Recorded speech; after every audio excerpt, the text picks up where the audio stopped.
Hello, আমি আরিয়ান। এই ভিডিওতে কথা বলবো রকস্টার নিয়ে। রকস্টার রিলিজ পাবে ঈদুল আজহাতে। সো এই সিনেমার গান কবে আসবে, এই সিনেমা রিলেটেড এখন আপডেট কি, এই বিষয় সম্পর্কেই অনেকে জানতে যাচ্ছেন। সো আমি যতটুকু জানি ততটুকু শেয়ার করবো আপনাদের সাথে। প্রথমত রকস্টারের এখন পর্যন্ত দুটা পোস্টার তারা ড্রপ করেছে। প্রথম যে পোস্টারটা সেটা কেমন ছিল সেটা নিয়ে কথা বলেছি। সেকেন্ড যে পোস্টারটা, সেই পোস্টারটা আমার কাছে একদমই ভালো লাগেনি, যার কারণে সেটা নিয়ে কোনো ভিডিও বানাইনি। কারণ আমি দেখলাম অনেকেই সেটাকেও বলছে যে এটা তো কোনো পোস্টার না, এটা একটা স্টিল পিকচার। একটা স্টিল পিকচারে যদি আপনি অফিসিয়াল টাইটেল, অফিসিয়াল ফন্ট, অফিসিয়ালিভাবে আপলোড করেন তখন সেটা পোস্টারই হয়। আর সেটা পোস্টারই ছিল, যেটা রকস্টারের টিম জানিয়েছে। সত্যি কথা বললে সেই পোস্টারটা কিন্তু কোনো দিক থেকে ভালো ছিল না। যাই হোক, এর চেয়ে ফ্যানমেড পোস্টারগুলো এখন আরও বেটার হয়।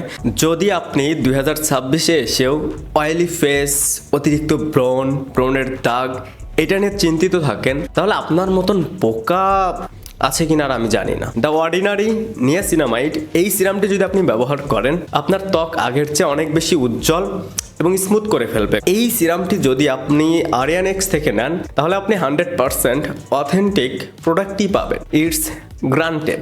আমি রকস্টারের প্রথম পোস্টার দেখেও বলেছিলাম, পরবর্তী থেকে যে কন্টেন্টগুলো দিবেন সেগুলোর প্রতি আরও যত্নবান হবেন। সব দিক থেকে যেন দেখে মনে হয় যে এটা একটা স্মার্ট ওয়ার্ক। যাই হোক, রকস্টার টিম কিন্তু তারা এর বাহিরেও প্রমোশন করছে, আমি দেখলাম। এরপরে রকস্টারের গান কবে আসবে দেখেন, এটা যেহেতু একটা মিউজিক্যাল ফিল্ম, এটা নিয়েও এর আগেও কথা বলেছি। মানে এই প্রমোশন বিষয়টাকে কেন্দ্র করে অনেক ভিডিও বানিয়েছি। যারা সেইগুলো মেনটেন করতে পারে তাদের সিনেমাগুলো ভালো চলে, যারা মেনটেন করতে পারে না তাদের সিনেমা ভালো চলে না। এবার ঈদেও কিন্তু সেটা স্পষ্ট ছিল। সো সেইখান থেকে যদি দেখেন, তারা তো টুকটাক প্রমোশন করেই যাচ্ছে বিভিন্নভাবে। বাট যেহেতু এটা মিউজিক্যাল ফিল্ম, সো গানটা সবচেয়ে বেশি ইম্পর্টেন্ট। এই সিনেমার গান হিট মানে সিনেমা হিট। দেখেন, এখানে কিন্তু নতুন কোন স্টার কিনে সিনেমা বানাচ্ছে না, যার কারণে এই কথাটা আরও জোর দিয়ে বলা যাচ্ছে। আপনি যদি একজন নতুন কাউকে নিয়ে কাজ করেন, সেই মিউজিক্যাল ফিল্মের যদি গানগুলো চার্টবাস্টার হয়, সেই সিনেমাটা কিন্তু ভালো ওয়ার্ক করে।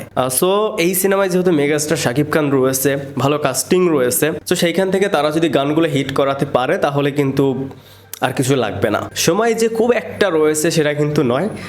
আমার মনে হয় যে গানগুলো দ্রুত দেওয়া উচিত। আপনি যদি ঈদের 7 দিন আগে 3টা গান দেন, 2টা গান দেন, সেই গানটা হিট হতে হতে টাইম লেগে যায়। সো এজন্যই সময় নিয়ে গানগুলো আপলোড করা উচিত। আর রকস্টার নিয়ে আমি বেশ আশাবাদী, কারণ এরকম একটা জনরার কাজ শাকিব খানের এর আগে এভাবে আমরা তাকে দেখিনি। সো তার লুকগুলো নিয়ে প্রশংসা হচ্ছে। সো দেখা যাক কবে থেকে রকস্টার টিম পুরো দমে প্রমোশনটা শুরু করে। আর হ্যাঁ, এই ভিডিওতে যে প্রোডাক্ট নিয়ে কথা বলা হয়েছে সেটা লিঙ্ক কমেন্টসে পেয়ে যাবেন, চাইলে সেখানে গিয়ে অর্ডারটা করতে পারেন। বাই।